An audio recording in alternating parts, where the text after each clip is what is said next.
Wala pa. Sige, kayo na lang ma, mag-vlog. Sige. Meron ako dito guys, tae. Pero tapos may kukupit, tapos may buhangin. Ayan, oh, magga-garden tayo ngayon.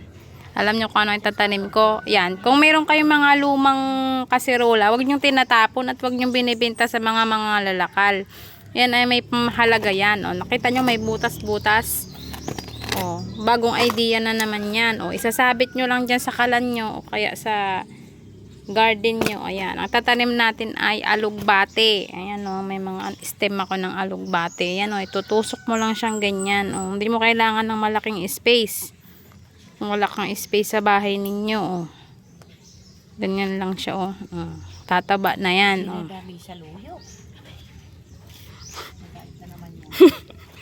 Mayroon pong nagsasalita dito. Tuloy lang tayo sa vlog. Yung iba nandidiri sa tae ng kalabaw. Tingnan nyo baga guys, oo, parang lupa na lang siya, oh. Maputi pala yung kamay ko dito, sa itim na buhangin, malamang. O ganyan o, ganyan lang o, gayahin nyo to dun sa pamamahay ninyo o, matuto kayo sa buhay.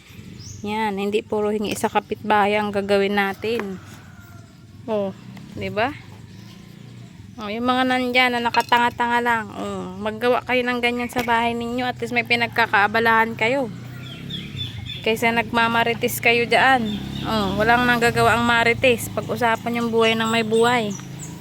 Oh, magtanim na lang kayo. May aanihin pa kayo balang araw. Hindi na magsuot. Maliit tata yung butas ko. Ay, hamag na yan. Hindi na magsuot. Baliktarin na lang natin yan. Oh, masuot pala.